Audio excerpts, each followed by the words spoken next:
Imagine if suddenly no one noticed you existed. That's what happened to this dude after he woke up as a ghost. Now he has to solve what happened to him and try to communicate to others. We start off with a bunch of people at a dinner table outside a house. They're celebrating Nick. His mom is giving a speech and she mentions that Nick's dad is late. Nick stands and leaves the table. He goes to cut a cake which has his face on it, then walks into the house, sits on a stool, and points a pistol at his face. But just before he shoots, he wakes up. It was all a dream. Now he's at breakfast with his mom, and that's a funny looking smiley breakfast for a grown man. He asks his mom if she has thought about some writer's course in London that he wants to go for, and it doesn't look like she's in support of it. So he turns a smile on his breakfast into a frown. How cute. And now he's on his way to school on his bicycle. At school, we see him do a business exchange. He did homework for some guy. After handing the homework to the guy, his girlfriend sneaks up on him, asking if he'd be coming for a party tomorrow night, but he says he can't because he'll be busy. Next, we see two guys and a girl trying to get some money from this guy. Apparently he owes them. The leader of the gang, Annie, threatens him with a knife, but she doesn't really do anything except scratch him on the finger. Now we're in Nick's class and a guy's reading his homework to the class. The teacher asks Nick to top that. He goes to the front of the class, sits on the table, and reads his own work. It's good poetry, but his classmates seem bored out of their minds. So once the bell goes, they all pack their bags and leave. The students are now in the cafeteria. The guy who was scratched is Nick's best friend, Pete. Nick is telling Pete he needs to stand up for himself and not let people push him around. Pete says he can't, so Nick goes to fight for his friend. He goes and pays off Pete's debt and whispers in Annie's ear, "You are so broken." Dude really thought he was going to get away with that, but Annie only gave it a few seconds then attacked him, landing some punches on his face. Now two of them are waiting to see the principal and are having a little heart-to-heart. She tells him he's not better than her because he sells essays. He admits that he's a hypocrite, then the principal comes and sends Annie home. Then he turns to Nick and tells him to stop wasting his time on lost souls like Annie Newton. She has no future. You do. Don't let us down, he says. And Nick's only reply is, "Can I leave now?" Then we see Annie back home. Her stepmother hasn't made her brother dinner, so she confronts her about it. This causes an argument between her dad and stepmom, but Annie just goes upstairs and makes a sandwich for her brother, Victor. Victor asks her if she'll be going out tonight, and she says yes. You can see the boy's mood change. Over at Nick's house, we see Pete arrive and tease him about getting beat up by a girl. Relatable. Pete now asks Nick about that same party, and Nick says he won't even be around by tomorrow. He'll be in London for the writer's program. His mom doesn't even know, but he's going anyway. According to him, she's always trying to micromanage him and be on top of everything, but he's not going to let her have this one. Now we see Annie get in a car with her boyfriend, Marcus, and they're off to rob a jewelry store. Annie smashes the glass, grabs some jewelry, runs back to the Mercedes which Marcus just stole, and he drives off. The next morning, Annie gets ready for school and is leaving with the bag. Marcus asks her to leave the bag with him, but she refuses and says he'll do nothing about it. But he actually does something. He takes his phone and puts a call through to the police. Oh, what a rat. At school, we see Annie take the bag and put it in her locker. When she closes her locker, she sees Pete giving her a stare down. A few minutes later, the cops show up, open her locker, find the jewelry in the bag, and take her away. She calls Marcus from the station and gives him the update. He asks if she has any idea how they found out, and she says she does, and she'll take care of it.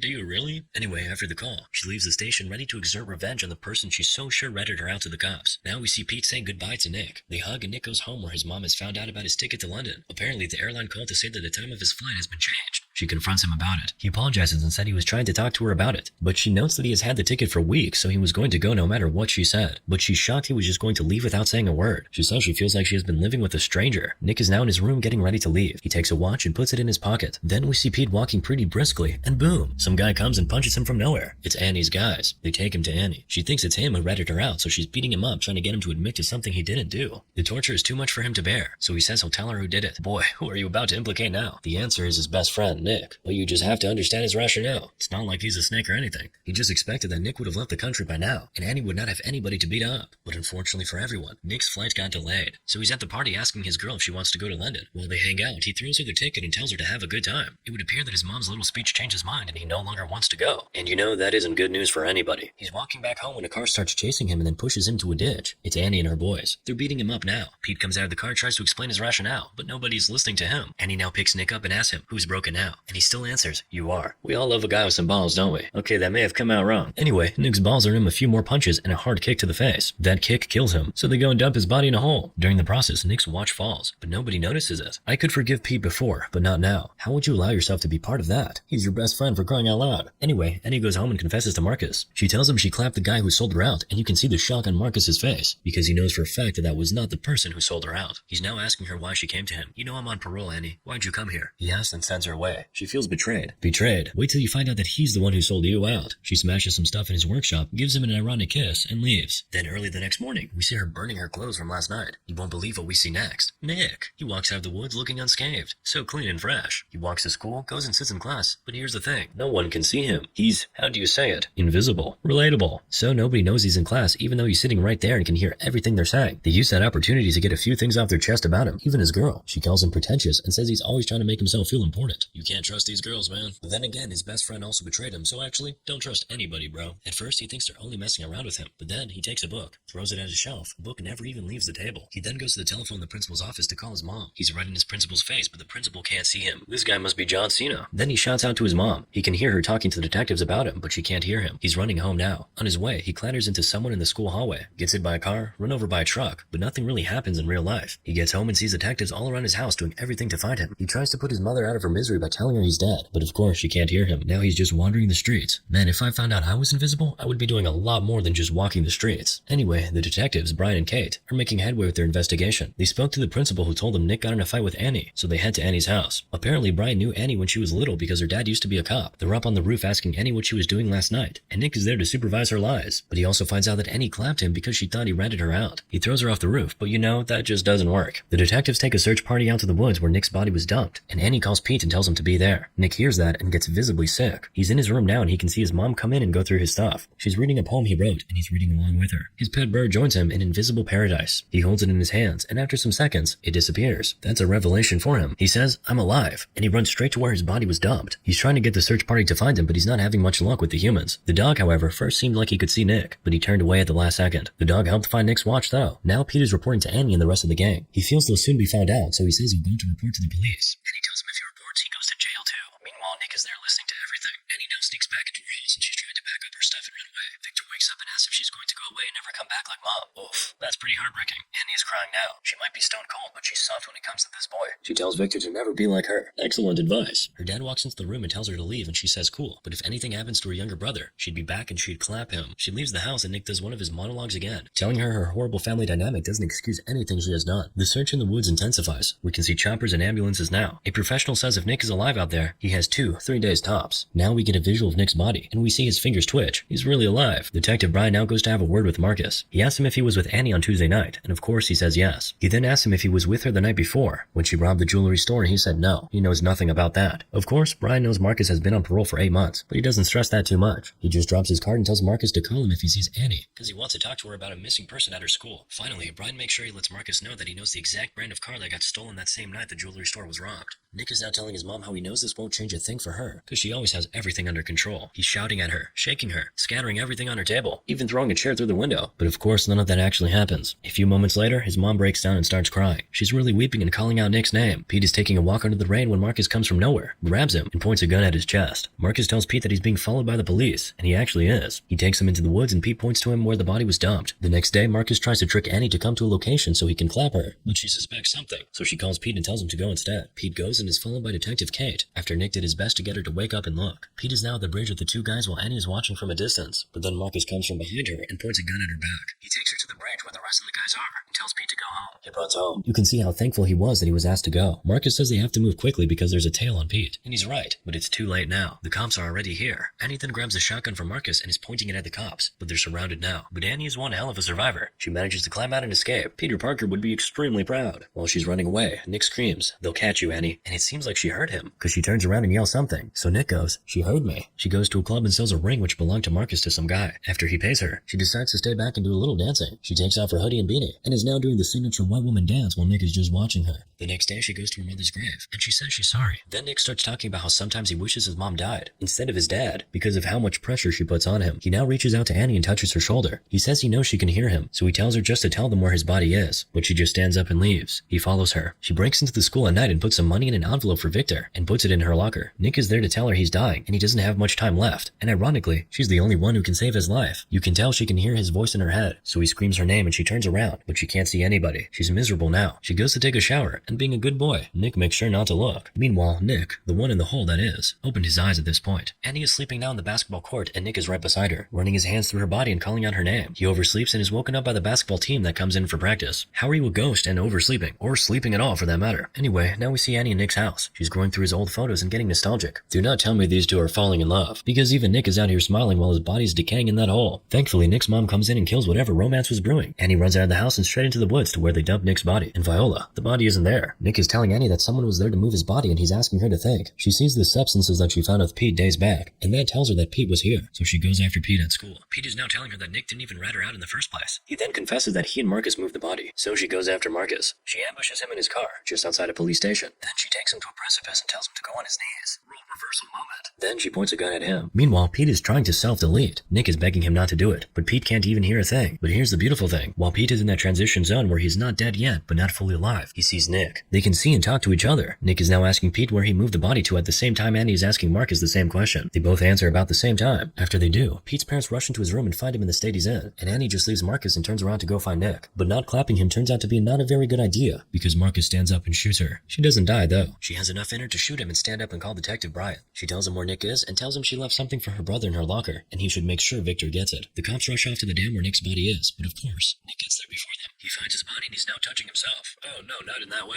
He's with his body now, but you know, he can't save himself. The dam gates open and Nick is drowning. Kate calls for the gates to be closed and now the cops are looking for Nick. Brian finds him and they all rush there. Indeed, he's alive. They rush him into the ambulance and Annie's there watching from a very far distance. She's still bleeding. She gets into her car and sort of blacks out for some time. She's woken up later in the evening by a cop who asks her to come down from the car, but she doesn't and just drives away instead. As expected, they start chasing her. At the hospital, Nick's mom is watching as the doctors try to save her son. The police finally surround Annie and they all have guns pointed at her, but she hears Nick's voice in her head saying, "I need you, Annie. I need you." And that was all the fuel she needed. She steps on the accelerator and drives through the police blockade. She gets to some place, dumps the car, and completes her journey on foot. Where does she go? The hospital, of course. Nick directs her to where his body is being operated on. She gets there, Nick's mom goes, "You have some nerve," the moment she sees her. Nick tries to play peacemaker, but, you know, Mama can't hear you. So Annie has to do it all on her own. She says she just has to talk to Nick, but Nick's mom lands a slap on her face. Annie then tells her that Nick is here, that she can feel him and hear him, that she knows what he wants. Of course, she doesn't believe her. So on Nick's directive, Annie tells Nick's mom about that time she was in his room reading his poems, and how he was with her then. She now asks Annie what she wants, and Annie says she just needs to see Nick. She can help him, but his mom says no. Annie hands her gun and says she knows she can bring him back. She finally lets her go in. Annie is now running her fingers through Nick's body. She apologizes to him and begs him not to go. She takes off her necklace, which once belonged to her mom, and puts it in his hand while she joins him on the bed and snuggles with him. When she does that, the invisible Nick disappears, and the real Nick wakes up and calls Annie's name. Annie says she wanted to do one good thing, and Nick tells her she did. She saved him. Then Annie taps out. Then we see Victor playing with a toy plane, and Nick shows up and has a conversation with him. Victor says his sister died, and Nick says they should send her a message. Victor's message is simple and short. "Hey Annie." So Nick writes that on the plane for him, and they fly it. Moral of the story? I don't know, but that was sad.